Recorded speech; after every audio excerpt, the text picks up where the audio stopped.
everyone, once again welcome back to my YouTube channel. ഇന്നത്തെ വീഡിയോയിലൂടെ നിങ്ങളുമായി ഷെയർ ചെയ്യാൻ പോകുന്നത് നിങ്ങൾ ഇഷ്ടപ്പെടുന്ന വ്യക്തിയുമായിട്ട് നിങ്ങൾക്ക് ഒരു ഇമോഷണൽ സേഫ്റ്റി ഉണ്ട്, അതല്ലെങ്കിൽ നിങ്ങളുടെ റിലേഷൻഷിപ്പിൽ ഒരു ഇമോഷണൽ സേഫ്റ്റി നിലനിൽക്കുന്നുണ്ട് എന്ന് മനസ്സിലാക്കാൻ നിങ്ങളെ ഹെൽപ്പ് ചെയ്യുന്ന കുറച്ച് സൈൻസ് ആണ്. എന്തൊക്കെയാണെന്നുള്ളത് നോക്കാം. ഒന്ന്, കുറച്ച് ഹാർഡ് ആയിട്ടുള്ള കാര്യങ്ങളായിരിക്കും, പക്ഷേ എന്നിരുന്നാലും നിങ്ങൾക്ക് അതിൽ സത്യസന്ധമായി അല്ലെങ്കിൽ ഹോണസ്റ്റ് ആയിട്ട് നിങ്ങൾക്ക് ആ കാര്യം പറയാനും ആ കാര്യത്തിന്റെ കൂടെ നിൽക്കാനും നിങ്ങൾക്ക് സാധിക്കുന്നുണ്ടായിരിക്കും. ഒരു ചെറിയൊരു ഉദാഹരണം പറയാം. ഓപ്പോസിറ്റ് നിൽക്കുന്ന വ്യക്തിയുടെ ഭാഗത്താണ് ഒരു മിസ്റ്റേക്ക് വന്നിട്ടുള്ളത്, അല്ലെങ്കിൽ ഒരു കാര്യം നിങ്ങൾക്ക് എങ്ങനെ അവതരിപ്പിക്കും എന്നുള്ളത് കുറച്ച് കൺഫ്യൂസിങ് ആണ്, അല്ലെങ്കിൽ ഒരു ഡൗട്ട്ഫുൾ ആണ്. നിങ്ങൾ എങ്ങനെ പറഞ്ഞു കഴിഞ്ഞാൽ എന്തായിരിക്കും, അല്ലെങ്കിൽ പറയണോ വേണ്ടയോ, ഇങ്ങനെയുള്ള ഒരു സിറ്റുവേഷൻ അല്ലെങ്കിൽ ഇങ്ങനെയുള്ള ഒരു കാര്യം. എന്നിരുന്നാലും നിങ്ങളത് പറയുന്നുണ്ട്. ഹാർഡാണ് പറയാൻ, ബട്ട് സ്റ്റിൽ നിങ്ങളത് പറയുന്നുണ്ടെങ്കിൽ ഓപ്പോസിറ്റ് നിൽക്കുന്ന വ്യക്തി അതെങ്ങനെ പ്രതികരിക്കും, എങ്ങനെ എടുക്കും, എങ്ങനെ റിയാക്ട് ചെയ്യും, ഇങ്ങനെയുള്ള യാതൊരുവിധ ഭയങ്ങളും ഇല്ലാതെ അവരോട് ആ കാര്യം നിങ്ങൾക്ക് ഓപ്പണായി സംസാരിക്കാൻ കഴിയുന്നുണ്ടെങ്കിൽ അതാണ് ഒന്നാമത്തെ ഒരു സൈന് നിങ്ങൾക്കിടയിൽ ആ ഒരു ഇമോഷണൽ സേഫ്റ്റി നിലനിൽക്കുന്നുണ്ട് എന്നതിന്റെ. രണ്ട്, you feel it's okay to disagree. പല ആളുകൾക്കും ഇതിന് സാധിക്കാറില്ല. ഒരു ഇമോഷണൽ സേഫ്റ്റി നിങ്ങൾക്കിടയിൽ ഉണ്ടെങ്കിൽ ഡിസഗ്രി ചെയ്യുന്നതിന് നിങ്ങൾക്ക് യാതൊരുവിധ മടിയോ ഭയമോ ഉണ്ടായിരിക്കില്ല. ഒരു പക്ഷെ നിങ്ങൾക്ക് അവരിൽ നിന്നും വ്യത്യസ്തമായ ഒരു അഭിപ്രായമായിരിക്കാം. അങ്ങനെയാവുന്ന സമയത്ത് നിങ്ങൾക്ക് ആ ഒരു കാര്യത്തിനോട് ഡിസഗ്രി ചെയ്യേണ്ടതായിട്ട് വരും. പക്ഷേ ഇമോഷണൽ സേഫ്റ്റി ഇല്ലാത്ത ഒരു റിലേഷൻഷിപ്പ് ആണ് എന്നുണ്ടെങ്കിൽ ഡിസഗ്രി ചെയ്യാൻ ബുദ്ധിമുട്ടായിരിക്കും. കാരണം ഓപ്പോസിറ്റ് നിൽക്കുന്ന വ്യക്തി എങ്ങനെ പെരുമാറും എന്നതിനെ കുറിച്ച് എപ്പോഴും ഒരു കൺഫ്യൂസിങ് ആയിരിക്കും, അല്ലെങ്കിൽ ഒരു ഫിയർ ഉണ്ടായിരിക്കും. സോ അത്തരത്തിലുള്ള യാതൊരുവിധ ഫിയറും ഇല്ല. നിങ്ങൾക്ക് നിങ്ങളുടെ അഭിപ്രായം പ്രകടിപ്പിക്കാനും അത് ഡിസഗ്രി ചെയ്യാനും എഗ്രി ചെയ്യാനും ഒക്കെയുള്ള ഒരു സ്പേസ് നിങ്ങൾക്ക് കിട്ടുന്നുണ്ട്. ആ ഒരു സേഫ്റ്റി നിങ്ങൾക്ക് ഫീൽ ചെയ്യുന്നുണ്ടെങ്കിൽ അത് തന്നെയാണ് രണ്ടാമത്തെ ഒരു സൈന് നിങ്ങൾക്കിടയിൽ ഇമോഷണൽ സേഫ്റ്റി നിലനിൽക്കുന്നുണ്ട് എന്നതിന്റെ. മൂന്നാമത്തെ ഏറ്റവും ഇമ്പോർട്ടന്റ് ആയിട്ടുള്ള ഒരു സൈൻ ആണ് നിങ്ങളുടെ ഇൻസെക്യൂരിറ്റീസ്, അല്ലെങ്കിൽ നിങ്ങളുടെ ഡ്രീംസ്, നിങ്ങളുടെ ചിന്തകള്, ഇങ്ങനെയുള്ള കാര്യങ്ങളൊക്കെ നിങ്ങൾക്ക് സംസാരിക്കാനും അവരോട് എക്സ്പ്രസ് ചെയ്യാനും നിങ്ങൾക്ക് സാധിക്കുന്നുണ്ട്. ഇത് കേൾക്കുന്ന സമയത്ത് വളരെ സിമ്പിൾ ആയിട്ട് തോന്നുന്ന ഒരു കാര്യമായിരിക്കാം. ഒരു പക്ഷെ ഡ്രീംസിന്റെ കാര്യത്തിലായിരിക്കും ആ ഒരു സിംപിൾസിറ്റി നമുക്ക് മനസ്സിലാക്കാൻ സാധിക്കുക. പക്ഷെ നിങ്ങൾ നിങ്ങളുടെ ഇൻസെക്യൂരിറ്റീസ് ഷെയർ ചെയ്യുന്ന സമയത്ത് അതെങ്ങനെയാണ് ട്രീറ്റ് ചെയ്യപ്പെടുന്നത് എന്നുള്ളത് നോക്കുക.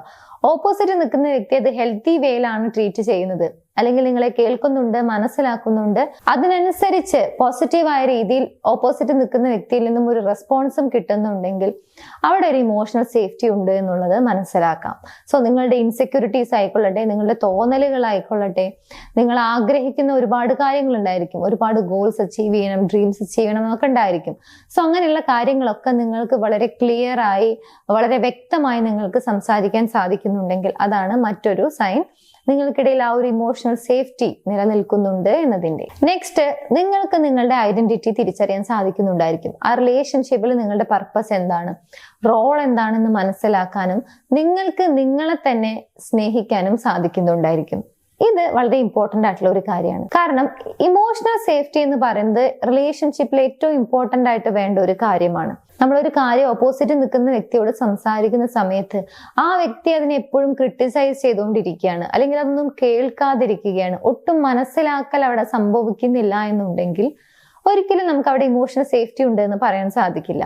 പക്ഷേ നിങ്ങൾക്ക് നിങ്ങളെ സ്നേഹിക്കാൻ സാധിക്കുന്നുണ്ട്, ഓപ്പോസിറ്റ് നിൽക്കുന്ന വ്യക്തിയെ സ്നേഹിക്കാൻ സാധിക്കുന്നുണ്ട്, അതുപോലെ നിങ്ങളുടെ പർപ്പസ് എന്താണ്, നിങ്ങളുടെ റോൾ എന്താണ്, നിങ്ങൾക്ക് എന്തെല്ലാം കാര്യങ്ങൾ ചെയ്യാനുണ്ട്, ഇങ്ങനെയുള്ള കാര്യങ്ങളെ കുറിച്ചൊക്കെ നിങ്ങൾക്ക് നിങ്ങളുടെ ഐഡന്റിറ്റി അപ്പോഴും കീപ്പ് ചെയ്യാൻ സാധിക്കുന്നുണ്ട്, അല്ലെങ്കിൽ ആ റിലേഷൻഷിപ്പിലായിട്ടും നിങ്ങൾക്ക് നിങ്ങളുടെ ആ ഒരു വ്യക്തി സ്വാതന്ത്ര്യം അതുപോലെ തന്നെ കീപ്പ് ചെയ്യാൻ സാധിക്കുന്നുണ്ടെങ്കിൽ അത് തന്നെയാണ് നിങ്ങൾക്കിടയിൽ ആ ഒരു ഇമോഷണൽ സേഫ്റ്റി ഉണ്ട് എന്നുള്ളതിന്റെ മറ്റൊരു ഇമ്പോർട്ടന്റ് ആയ സൈൻ. നെക്സ്റ്റ് വൺ, തെറ്റ് പറ്റിക്കഴിഞ്ഞാൽ അവിടെ അപ്പോളജൈസ് ചെയ്യാനുള്ള ഒരു മനസ്സ് നിങ്ങൾക്കുണ്ടെങ്കിൽ അതാണ് ഏറ്റവും ക്ലിയർ ആയിട്ടുള്ള മറ്റൊരു സൈൻ.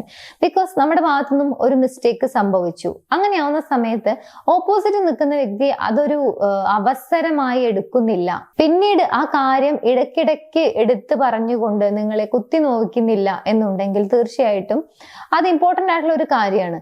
സോ അത്തരത്തിലുള്ള യാതൊരുവിധ പ്രശ്നങ്ങളും നേരിടാതെ നിങ്ങൾക്ക് താങ്ക് യു പറയാനും സോറി പറയാനും, അല്ലെങ്കിൽ ഒരു മിസ്റ്റേക്ക് അറിയാതെ സംഭവിച്ചു കഴിഞ്ഞാൽ അതിനെ കൃത്യമായ രീതിയിൽ ഡീൽ ചെയ്യാനും ഒക്കെ നിങ്ങൾക്ക് സാധിക്കുന്നുണ്ടെങ്കിൽ അതാണ് മറ്റൊരു ക്ലിയർ ആയ സൈൻ. നെക്സ്റ്റ് വൺ, പരസ്പരം മനസ്സിലാക്കുന്നതിന് വേണ്ടിയുള്ള ഒരു എഫേർട്ട് രണ്ട് ഭാഗത്തുനിന്നും വരുന്നുണ്ട് എന്നുള്ളതാണ്. കാരണം ഓപ്പോസിറ്റ് നിൽക്കുന്ന വ്യക്തിയെ നിങ്ങൾ മനസ്സിലാക്കുക, നിങ്ങളെ അവർ മനസ്സിലാക്കുക എന്നുള്ളതും വളരെ ഇമ്പോർട്ടന്റ് ആയ ഒരു കാര്യമാണ്. സോ അതിനാവശ്യമായിട്ടുള്ള എല്ലാ രീതിയിലുള്ള ഒരു എഫേർട്ടും രണ്ടുപേരുടെയും ഭാഗത്തുനിന്ന് ഒരുപോലെ വരുന്നുണ്ടെങ്കിൽ അത് തന്നെയാണ് മറ്റൊരു ക്ലിയർ ആയിട്ടുള്ള ഒരു സൈൻ. ഇത്രയും സൈൻസ് കണ്ടാൽ നിങ്ങൾക്ക് ഉറപ്പിക്കാം പരസ്പരം നിങ്ങൾക്കിടയിൽ ഹെൽത്തി ആയ രീതിയിൽ ഒരു ഇമോഷണൽ സേഫ്റ്റി നിലനിൽക്കുന്നുണ്ട് എന്നുള്ളത്. നിങ്ങളുടെ റിലേഷൻഷിപ്പിൽ ഏതെങ്കിലും രീതിയിലുള്ള ഇഷ്യൂസ് നിങ്ങൾ ഫേസ് ചെയ്യുന്നുണ്ടെങ്കിൽ അതിനൊരു പ്രോപ്പർ സൊല്യൂഷൻ വേണം. കൃത്യമായ ഗൈഡൻസ് കിട്ടിക്കഴിഞ്ഞാൽ തീർച്ചയായും ആ റിലേഷൻഷിപ്പ് സേവ് ചെയ്യാൻ ആഗ്രഹിക്കുന്നുണ്ട്. അങ്ങനെ ഒരു പ്രശ്നം നിങ്ങൾ നേരിടുന്നുണ്ടെങ്കിൽ അല്ലെങ്കിൽ അങ്ങനെ ഒരു ആവശ്യം, സപ്പോർട്ട് നിങ്ങൾക്ക് ആവശ്യമുണ്ടെങ്കിൽ സ്ക്രീനിൽ കാണുന്ന നമ്പറിലേക്ക് നിങ്ങൾക്ക് കോൺടാക്ട് ചെയ്യാവുന്നതാണ്. ഞങ്ങളുടെ ടീം നിങ്ങളെ കൃത്യമായി ഗൈഡ് ചെയ്യുന്നതാണ് ആ റിലേഷൻഷിപ്പ് ഇഷ്യൂ സോൾവ് ചെയ്യുന്നതിന് വേണ്ടി. സോ ആവശ്യമുള്ള ആളുകളെ കോൺടാക്ട് ചെയ്യാം. നമുക്ക് മറ്റൊരു വീഡിയോയിൽ കാണാം. താങ്ക്